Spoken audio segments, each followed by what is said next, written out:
ಸಿಂಹರಾಶಿ ಸ್ನೇಹಿತರ ಮಧ್ಯದಲ್ಲಿ, ಬಂಧುಗಳ ಜೊತೆಯಲ್ಲಿ ನಿಮ್ಮ ಸ್ನೇಹ, ಪ್ರೀತಿ, ವಿಶ್ವಾಸ, ಮಿತ್ರತ್ವ, ನಿಮ್ಮ ಬಗ್ಗೆ ಇರತಕ್ಕಂತಹ ಒಂದು ವಿಶೇಷವಾದಂತಹ ಪರಿಚಯ ಇವೆಲ್ಲವೂ ಕೂಡ ವ್ಯರ್ಥವಾಗ್ತಕ್ಕಂತಹ ದಿವಸ. ಯಾರೂ ಕೂಡ ಅದನ್ನು ಒಪ್ಪದೇ ಇರತಕ್ಕಂತಹ ಪರಿಸ್ಥಿತಿ. ಎಲ್ಲರ ಜೊತೆಯಲ್ಲೂ ಕೂಡ ಏಕಕಾಲದಲ್ಲಿ ಅಥವಾ ಸಾಮೂಹಿಕವಾಗಿ ನಿಷ್ಠುರವಾಗ್ತೀರಿ ಅನ್ನುವಂತಹ ವಿಚಾರವಾಗುತ್ತೆ. ಯಾರ ಸಹಾಯವೂ ಕೂಡ ದೊರಕುವುದಿಲ್ಲ. ಆದರೆ ಸಿಟ್ಟಿನಿಂದ ಯಾರ ಸಹಾಯದ ಅವಶ್ಯಕತೆ ನನಗಿಲ್ಲ ಅನ್ನುವಂತಹ ಮಾತು ನೀವು ಆಡಬಹುದು. ಆದರೆ ಎಷ್ಟು ಹೊತ್ತು, ಎಷ್ಟು ದಿವಸ ಮತ್ತೆ ಬೇಕಾಗುತ್ತೆ ಅನ್ನುವಂಥದ್ದು ಗೊತ್ತಿರಲಿ. ಸಂಜೆಯ ವೇಳೆಗೆ ಬಹಳ ಬೇಸರ, ಒಂಟಿತನ ನಿಮ್ಮನ್ನು ಕಾಡುವಂಥದ್ದಾಗುತ್ತೆ.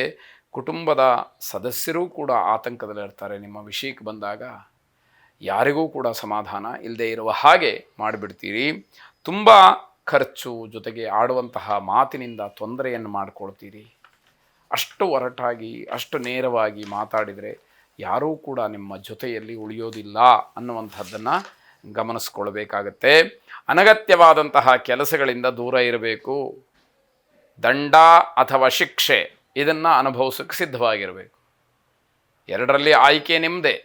ಯಾವುದು ಬೇಕೋ ಅದನ್ನು ಆಯ್ಕೆ ಮಾಡಿಕೊಳ್ಬಹುದು.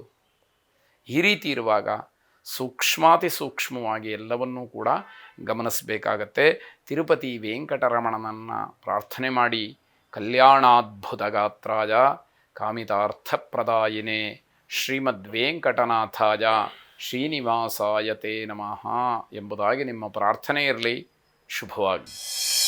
ಕನ್ಯಾ ರಾಶಿ, ಏನೇ ಸಮಸ್ಯೆಗಳಿರಲಿ ದಾಂಪತ್ಯದಲ್ಲಿ ಒಡಕು ಮೂಡದೇ ಇರುವ ಹಾಗೆ ನೀವು ಗಮನಿಸ್ಕೊಳ್ಬೇಕು. ದಾಂಪತ್ಯದಲ್ಲಿ ಅನುಮಾನವೋ, ವಿರಸವೋ, ವೈರಾಗ್ಯವೋ ಅಥವಾ ಮನಸ್ತಾಪವೋ ಬಂದುಬಿಟ್ರೆ ಬಹಳ ಕಷ್ಟವಾದೀತು. ಅದನ್ನು ಸರಿಯಾಗಿ ಗಮನಿಸ್ಕೊಳ್ಬೇಕು. ದಾಂಪತ್ಯದಲ್ಲಿ ವೈರಾಗ್ಯ ಬರತಕ್ಕಂತಹದ್ದು ಒಳ್ಳೆಯದೇ. ಆದರೆ ಕರ್ತವ್ಯಗಳನ್ನು ಬೇಕಾದಷ್ಟು ಮಾಡೋದಕ್ಕಿರುವಾಗಲೇ ವೈರಾಗ್ಯ ಬಂದುಬಿಟ್ರೆ ಅದನ್ನು ಮಾಡೋರು ಯಾರು? ಇದು ಪ್ರಶ್ನೆಯಾಗತ್ತೆ. ಆದ್ದರಿಂದ ನಿಮ್ಮ ಕರ್ತವ್ಯಗಳೆಲ್ಲ ಪರಿಪೂರ್ಣವಾಗಿದೆ ಅನ್ನುವಂಥದ್ದು ಮನಸ್ಸಿಗೆ ಬಂದಾಗ, ಸತ್ಯವಾದಾಗ ವೈರಾಗ್ಯದ ಕಡೆ ಗಮನ ಹೋಗಲಿ ಅನ್ನುವಂಥದ್ದು. ಬೇರೆಯವರ ಹಿತಕ್ಕೋಸ್ಕರವಾಗಿ ಬಯಸ್ತೀರಿ, ಆದರೆ ಅವರಿಗೆ ಬೆಲೆ ಕೊಡುವುದಿಲ್ಲ. ಯಾರೋ ನಿಮ್ಮನ್ನು ಹೊಗಳಬೇಕು, ನಿಮ್ಮ ಬಗ್ಗೆ ಮಾತಾಡಬೇಕು, ಒಳ್ಳೆಯ ಅಭಿಪ್ರಾಯವನ್ನು ಪಡಬೇಕು ಅನ್ನೋದು ನಿಮ್ಮ ಮನಸ್ಸಿನಲ್ಲಿರುತ್ತೆ. ಆದರೆ ಅಂತಹ ವ್ಯಕ್ತಿಗಳಿಗೆ ನೀವು ಗೌರವವನ್ನು ಕೊಡದೇ ಇದ್ದಾಗ ಅವರು ನಿಮ್ಮನ್ನು ಯಾಕೆ ಹೊಗಳ್ತಾರೆ? ನಿಮ್ಮ ವಿಶ್ವಾಸವನ್ನೆಲ್ಲ ಇಟ್ಕೊಳ್ತಾರೆ. ಅದು ಗಮನಿಸಬೇಕಾಗತ್ತೆ. ಶಿಸ್ತುಬದ್ಧವಾದಂತಹ ಜೀವನ ಏನಿದೆ ಅದು ಸಮಾಜದ ಹಿತವನ್ನು ಕಾಯ್ದುಕೊಳ್ಬೇಕು. ಅದು ನಿಮ್ಮಿಂದ ಆಗಬಹುದು. ಪ್ರಯತ್ನವನ್ನು ಮಾಡಬೇಕಲ್ಲ. ಆ ಒಂದು ದೃಷ್ಟಿಕೋನದಲ್ಲಿ ನಿಮ್ಮ ಮನಸ್ಥಿತಿ, ಮನಸ್ತತ್ವ ಇರಬೇಕಲ್ಲ ಅನ್ನುವಂಥದ್ದು. ನಿಮ್ಮ ಶ್ರಮ ಸಾರ್ಥಕವಾದಂತಹ ಭಾವ ನಿಮ್ಮ ಮನಸ್ಸಿನಲ್ಲಿ ಬರಬೇಕು. ಪಟ್ಟಂತಹ ಕಷ್ಟ ಸರಿಯಾಯಿತು, ಯೋಗ್ಯವಾದಂತಹ ಕೆಲಸಕ್ಕೆ ನಾನು ಸಮಯವನ್ನು ಕಳೆದಿದ್ದೀನಿ ಅನ್ನುವಂಥದ್ದು, ಆ ಶ್ರಮ ಸಾರ್ಥಕ ಭಾವ ನಿಮ್ಮ ಮನಸ್ಸಿನಲ್ಲಿ ಮೂಡಬೇಕಾದಂಥದ್ದು. ಉತ್ತಮವಾದಂತಹ ಹೆಸರುಗಳಿಗೆ ಅವಕಾಶಗಳು ತಾನಾಗಿಯೇ ಬರುತ್ತೆ. ಒಳ್ಳೆಯ ಕೆಲಸಗಳನ್ನು ಮಾಡಿದಾಗ ಜನಕ್ಕೆ ಆ ವ್ಯಕ್ತಿಯನ್ನು ಕಾಣಬೇಕು ಅನ್ನುವಂತಹ ಒಂದು ತವಕ ಹೆಚ್ಚಾಗತ್ತೆ. ಹುಡುಕೊಂಡು ಬರ್ತಾರೆ ಅನ್ನುವಂಥದ್ದು. ನಂಬಿದವರು ಸಹಾಯ ಮಾಡದೇ ಇರಬಹುದು. ಗ್ರಹಗತಿ ಚೆನ್ನಾಗಿಲ್ಲ ಅಂತಾದಾಗ ನಾವು ಹೀಗೆ ಅಂತ ಹೇಳಿ ಏನನ್ನೂ ಕೂಡ ನಿರೀಕ್ಷೆ ಮಾಡೋಕ್ಕಾಗೋದಿಲ್ಲ. ಯಾರನ್ನೋ ನಂಬಿ ಯಾವುದೋ ಕೆಲಸಕ್ಕೆ ಮುಂದಾಗ್ತೀರಿ, ಆ ವ್ಯಕ್ತಿಗಳು ಸಹಾಯಕ್ಕೆ ಬರದೇ ಇರಬಹುದು. ಏನೋ ಬೇರೆ ಸಬಬನ್ನು ಹೇಳಿ ತಪ್ಪಿಸ್ಕೊಳ್ಬಹುದು. ಆಗ ನಿಮಗೆ ಸ್ವಾಭಾವಿಕವಾಗಿ ಆಘಾತವಾಗುತ್ತೆ. ಎಲ್ಲವದಕ್ಕೂ ಮಾನಸಿಕವಾಗಿ ಸಿದ್ಧವಾಗಿರಬೇಕು ಅನ್ನುವಂತಹ ತಾತ್ವಿಕವಾದಂತಹ ಎಚ್ಚರಿಕೆ. ನವಗ್ರಹರನ್ನು ಪ್ರಾರ್ಥನೆ ಮಾಡಿ, ನಮಃ ಸೂರ್ಯಾಯ ಚಂದ್ರಾಯ ಮಂಗಲಾಯ ಬುಧಾಯ ಚ ಗುರು ಶುಕ್ರ ಶನಿಭ್ಯಶ್ಚ ರಾಹವೇ ಕೇತವೇ ನಮಃ ಎಂಬುದಾಗಿ ನಿಮ್ಮ ಪ್ರಾರ್ಥನೆ ಇರಲಿ. ಶುಭವಾಗಿ. ತುಲಾರಾಶಿ, ಬಂಧುಗಳ ಮಧ್ಯದಲ್ಲಿ ಅವಮಾನವಾಗ್ಬೋದು ಅಥವಾ ನೀವೇ ಬಂಧುಗಳನ್ನು ಅವಮಾನಿಸ್ಬೋದು. ಪರಸ್ಪರವಾಗಿ ಜಗಳಕ್ಕೆ, ನಿಂದನೆಗೆ ಕಾರಣವಾಗ್ತಕ್ಕಂಥದ್ದು.